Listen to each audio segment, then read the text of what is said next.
अब हम लोग सोच रहे हैं घर जाने के लिए, लेकिन घर जा ना पाए क्योंकि इधर ट्रेन रद्द है।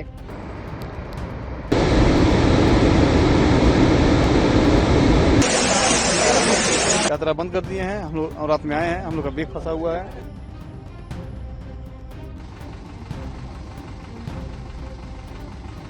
नमस्कार, मैं हूं शालिनी सिंह और आप देख रहे हैं दर्श न्यूज। कटरा स्थित वैष्णो देवी धाम में मंगलवार दोपहर भीषण भूस्खलन ने तबाही मचा दी। दोपहर करीब 3 बजे अर्धकुमारी मंदिर से कुछ दूरी पर इंद्रप्रस्थ भोजनालय के पास अचानक पहाड़ दरक गया और भारी चट्टानों के नीचे सैकड़ों श्रद्धालु फंस गए। इस दिल दहला देने वाली घटना में अब तक 31 लोगों की मौत हो चुकी है, जबकि 23 लोग गंभीर रूप से घायल हैं। इस तबाही के वक्त हजारों श्रद्धालु दूर दूर से माता रानी के दर्शन के लिए यात्रा पर निकले थे, लेकिन पल भर में सब कुछ तबाह हो गया। कई श्रद्धालु भी इस हादसे में फंसे थे। कुछ लोगों ने बताया कि देवी मां की कृपा थी कि हम बच निकले। एक श्रद्धालु ने कहा कि हम 5 लोग साथ थे, 3 घायल हैं, लेकिन हम जीवित हैं और यही हमारे लिए चमत्कार है। एक अन्य ने भावुक होकर बताया कि माता रानी की पूजा करके लौट रहे थे, तभी जमीन हिली और जोरदार आवाज आई। जैसे ही पीछे मुड़कर देखा, मलबा और चट्टानें गिर रही थी। हम किसी तरह जान बचाकर एक कोने में भागे। एक महिला ने सिसकते हुए बताया कि मेरे 3 बच्चे मलबे में दब गए, सिर्फ हम दोनों पति पत्नी बच पाए। बिहार से आए कुछ श्रद्धालु भी वहां फंसे हैं। उन्होंने क्या कुछ कहा, आइए सुनते हैं। बिहार से मैं आए हैं, बिहार का चंपारण डिस्ट्रिक्ट का है। मेरा नाम है दशरथ राउत। हम यहाँ पर आए हैं, यहाँ पर फंस गए हैं। ट्रेन जो थी वो बंद हो चुकी है। हम लोग जाने की कठिनाई है। किस तरह हम लोग बिहार पहुंचे, हम लोग अपना दर्शन कराए। हम लोग दर्शन करके आराम से चले आए। जब आए तो सुने जो बहुत बड़ा घटना हो गया वहाँ, लेकिन हम लोग उनके व्यक्ति से मैं दरबार से सबसे उतर आए। हम लोग माता के थी से हम लोग बारिश के मारे फंस गए यहाँ पर। उसके बाद हम लोग जाने का हम लोग का दिक्कत हो रही, कोई साधन नहीं है। ट्रेन बंद हो चुका है। ट्रेन बंद हो गया? हाँ, ट्रेन बंद। हम आए हैं बिहार से, बापू धाम मोतिहारी। मेरा नाम राजकुमारी देवी हुई।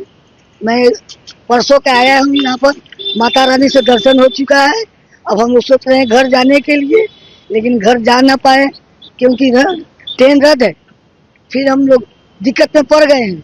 यहाँ बारिश बहुत बिजोर हो रहा है और ऊपर में तो दर्शन करके आए थे।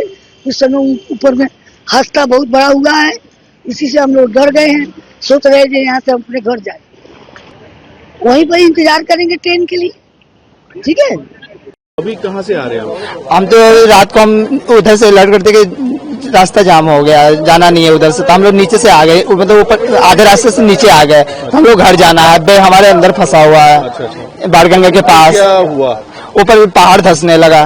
पहाड़? हाँ, उन्होंने रास्ता ब्लॉक कर दिया गया। अब जाने नहीं है आगे। अच्छा, फिर आप दूसरे रास्ते से हम लोग वापस आ गए। तो अभी यात्रा क्या बंद है? यात्रा बंद है इस टाइम। हम अपना घर जाना चाहते हैं यहाँ से। देखा वहाँ पे लैंडस्लाइड देखा कुछ? हाँ, ये लोग एम्बुलेंस से जो घायल आदमी थे उसको लेके आ रहे थे चिकित्सालय में। हाँ जी, हाँ, वहाँ देखा गया था हम लोग। कुमार है? कहाँ से आए? गोरखपुर से।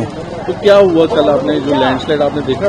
जी, वो अर्धकुमारी के थोड़ा आगे जाने पर पहाड़ गिरा। हाँ, तो हम पीछे भागना चालू किए। फिर जब पहाड़ रुका उसके बाद हम लोग आगे बढ़े। अच्छा जी, पहाड़ पूरा गिर गया? अरे इतना बड़ा पत्थर था। अच्छा, तो वहाँ कोई घायल नहीं हुआ। अच्छा, वहाँ? अच्छा, ये अलग जगह पे? जी, अर्धकुमारी अलग जगह है। अच्छा, तो हम लोग रात में आए, फिर हम लोग का बैग फंसा हुआ, कोई जाने नहीं दे रहा। दूसरे रास्ते से? जी, दूसरे रास्ते से हम लोग आए। हाँ, तो जहाँ ये लैंडस्लाइड हुआ है वो देखा आपने? कहाँ? जी, देखा।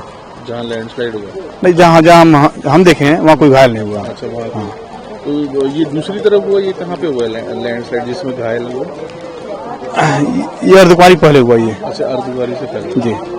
अब यात्रा बंद कर दी है? यात्रा बंद कर दिए हैं। हम लोग रात में आए हैं, हम लोग का बैग फंसा हुआ है, रूम का भाड़ा बर्बाद हो रहा है हम लोग का। जेब में पैसे नहीं है। अब जो पहने वही कपड़ा हम लोग के पास है। हाँ, तो कोई जाने दे रहा। बाणगंगा में लॉक रूम है, वही हम लोग कपड़ा रखे हुए हैं, अपना सारा कपड़ा। हम लोग गीले भी हो चुके हैं। मोबाइल का नेटवर्क काम नहीं कर रहे हैं। किसी कोई। मेरा नाम देवेंद्र गुप्ता। कहाँ से है? मैं गुजरात आणंद से आया हूँ। तो अभी क्या बता रहे हैं सर यहाँ पे? अभी यहाँ पर यात्रा स्थगित है। कल कुछ हादसा हो गया था, इसके चक्कर में यात्रा स्थगित कर दी गई है। अभी तक रजिस्ट्रेशन नहीं हो रहा है। उम्मीद है कि दोपहर के तक करेंगे, ऐसा सुना जा रहा है, लेकिन पता नहीं कब होगा, क्या होगा। अच्छा, तो अभी सब लोग यहीं हैं, कटरा में हैं? हाँ, कटरा में रुके हुए हैं।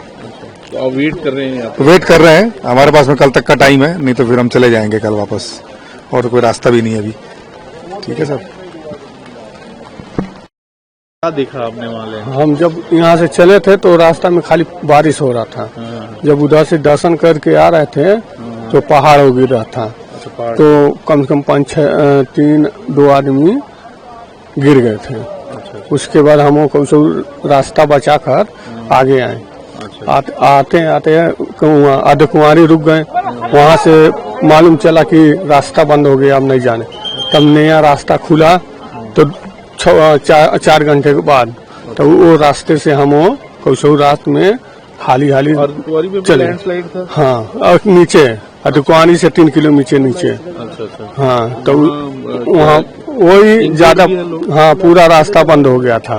कोई ना जाने दे रहे थे ना आने दे रहे थे। तो उसके बाद हम दूसरे रास्ते से अधकुआरी से चले आए। तो वहाँ भी इंजर्ड थे लोग? नहीं, वहाँ पर खाली थोड़ा डर महसूस हो रहा था। उसके बाद सब लोग हाली दौड़ते आए नीचे। यात्रा बंद कर दी? हाँ, अभी बंद हो गया है। मौसम विभाग के अनुसार मंगलवार को जम्मू में केवल 6 घंटे के भीतर 22 सेंटीमीटर बारिश हुई, जो अब तक की सबसे ज्यादा है। इससे पूरे इलाके में बाढ़ जैसे हालात पैदा हो गए हैं। झेलम नदी का जलस्तर खतरे के निशान के ऊपर चला गया है और दक्षिण कश्मीर में बाढ़ का अलर्ट जारी कर दिया गया है। स्थिति की गंभीरता को देखते हुए वैष्णो देवी यात्रा को फिलहाल स्थगित कर दिया है। नॉर्दर्न रेलवे ने जम्मू कटरा मार्ग की 22 ट्रेनें रद्द कर दी है और 27 ट्रेनों को शॉर्ट टर्मिनेट किया गया है। कटरा श्रीनगर रेल सेवा अभी भी चालू है। सेना, NDRF, SDRF, Jammu Kashmir police और स्थानीय वेंटिलेटर्स राहत और बचाव कार्य में जुड़े हुए हैं। अब तक करीब 3500 लोगों को सुरक्षित स्थानों पर पहुंचाया जा चुका है, जिन्हें राहत शिविरों में भोजन, पानी, दवाएं और शरण दी जा रही है। राहत कार्यों को 3 मुख्य जोन यानी कि अर्धकुमारी, कटरा और ठक्कर कोट रोड और जौरियन में बांटकर युद्ध स्तर पर काम जारी है। लेकिन लगातार बारिश और टेलीकॉम नेटवर्क ठप होने की वजह से कई इलाकों से संपर्क टूट चुका है। मलबे में और लोग के दबे होने की आशंका है। बता दें कि प्रशासन ने मृतकों की एक प्राथमिक सूची जारी की है, जिसमें 20 लोगों की पहचान हो चुकी है, जबकि 9 शव अभी भी अज्ञात हैं। शवों की शिनाख्त के लिए प्रशासन डीएनए टेस्ट की मदद ले रहा है। बता दें कि माता के दर्शन को निकले ये श्रद्धालु कभी नहीं सोच सकते थे कि उनकी आस्था की यात्रा एक भयावह हादसे में बदल जाएगी। त्रिकुट पर्वत आज सिर्फ चट्टानों से नहीं, इंसानी चीखों से भी गूंज रहा है। बने रहे हमारे साथ और देखते रहे दर्श न्यूज। बिहार की हर खबर सबसे पहले हमारे साथ।